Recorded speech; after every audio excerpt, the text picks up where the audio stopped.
Hello, people. I have finished another book, South Africa and the Transvaal War. This is volume 3. I got 3 more of these to read, and the more of them that I read, the less I like them. They're just, the jingoism in these books is hard to believe. The racism in these books is hard to believe. My first note is jaunty little tidbits of the plucky defense of poor outnumbered defenders of Kimberley, Ladysmith, and Math King. And I think the next one of these, volume 4, when I read it, I'm going to keep track of how many times the author uses the word pluck or plucky, because it's literally every other page. This one was 198 pages. The author, of course, is Lewis Creswick, and I don't know. It's so bad that I actually skipped little parts. My next note there is Rhodes inside Kimberley. Cecil Rhodes was he was also inside Kimberley at siege, and this author makes Cecil Rhodes sound like he was this great guy. But this is not my first rodeo with the Boer War. I've read pretty much everything I could find on the Boer War, and the English commanding officer had a lot of problems with Rhodes. It was not a good situation. Cecil Rhodes, to me, he's nothing but an imperialist and a very greedy.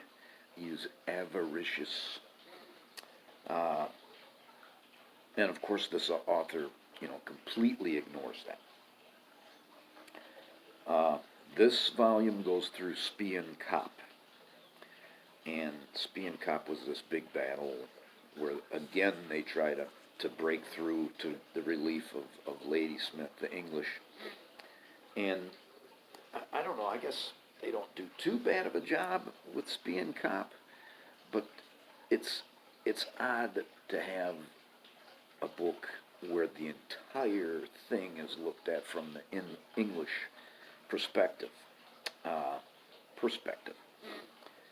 And I mean, it's important to understand about the Boer commandos. And when I say commando, I'm not talking about individual people. I'm talking about a group, that came from an area of either the Orange Free State or the Transvaal. They formed what they called a commando. It might be 1,500 men, it might be 2,500 men, it might be 50 men. They had a commandant, yes, but as far as like lieutenants and sergeants and shit like that, they did not have that. And when the English took Spion Kop and started to fortify it, the Boer commandants asked for volunteers to climb up the side of this thing and take it back. And really, it wasn't even the Boer commandants. It was individual groups of men that decided to go climb the side of this hill and take it back. And I don't know. That's. I always had a lot of respect for the Boer, mixed with the knowledge that my outlook on life is nothing like the Boers were. I try not to be a prejudiced person, and the Boers were very much a prejudiced person.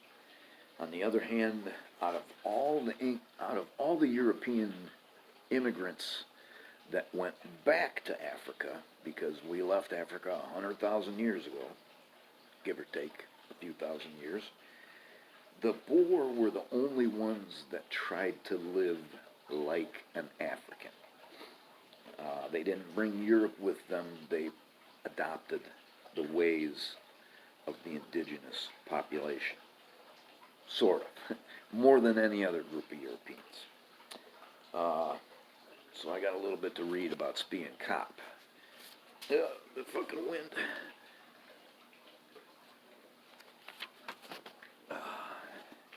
Lower middle of page 114.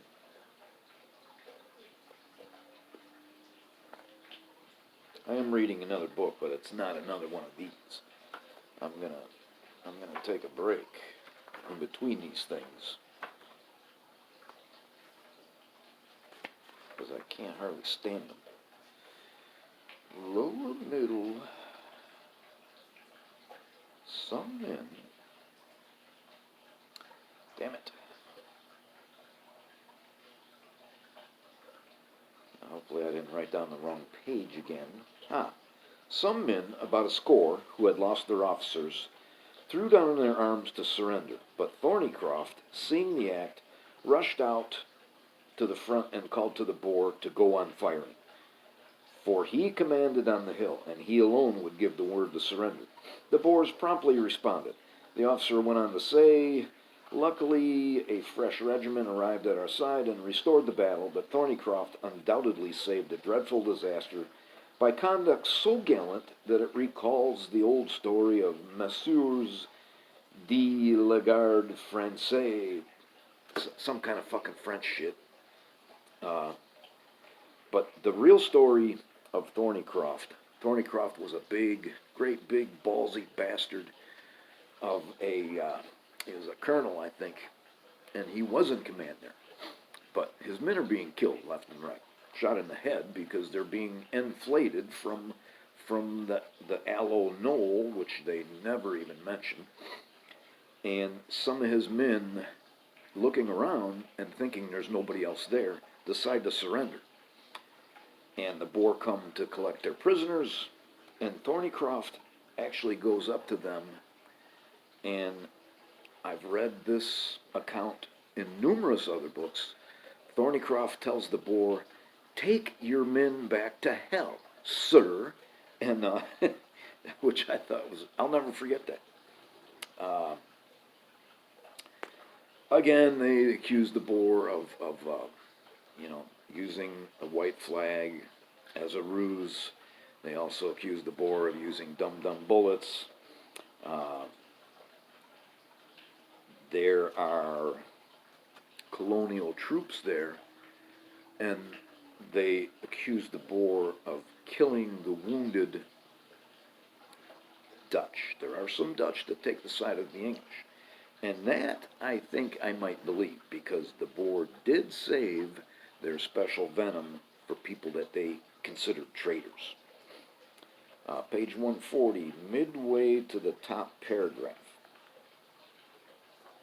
There is a 35-page section of this book that's very small print, and it's all about little contingents that Canada sent, New Zealand sent, all the states of Australia sent, and the author makes a great big deal about the British Empire and how everybody loves the Queen, and he records all the speeches that were made as these contingents get on their ships to be sent to South Africa.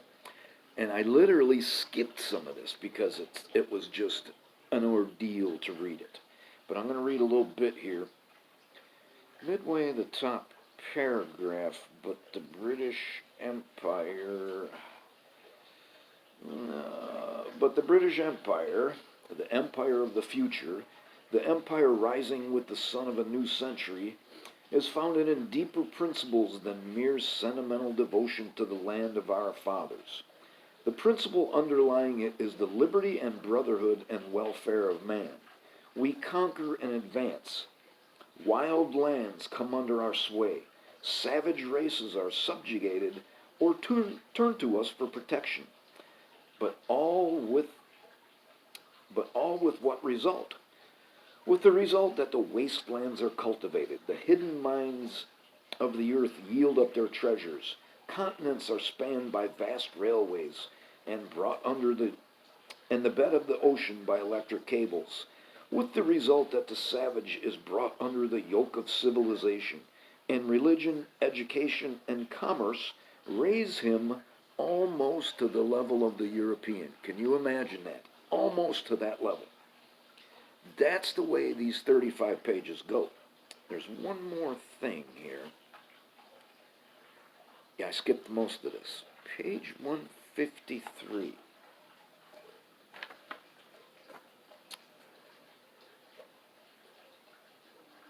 The force is organized. Let's see. The force is organized on the basis, this is a small force coming from Queensland, Australia. The force is organized on the basis of 3 years' service and ordinarily is recruited from the bushman and farmer class, a sterling and hardy set of fellows, whose plain motto is, for God and the right. So the right, I'm going to go ahead and assume, is the right of the European to take over land from the savage. And in the case of these, it's the Australian Aborigines that they have the right to displace. And, I mean, I would imagine that we've all read a little bit about, what happened to the Aborigines. They would really, literally herd them together and shoot them down. They stole their children. It's just, my last note is this is truly another era when the book was written for which we are paying right now. And I think that a lot of the problems that's going on in the world right now, and by the way, we are in the middle of another age of migration. That's what we're experiencing right now. It's an age of migration. It's no different than the Visigoths when they're at the borders of Rome. It's no different than the Vandals when they decide to leave from Spain and go to North Africa. That's what this is right now. It's an age of migration, and there's no stopping it. And we're paying for it because we haven't got past some of the attitudes of this book. I'm reading a much better book right now. And as you can see, I got a hoodie on. It's a decent day in Florida. Thanks for watching.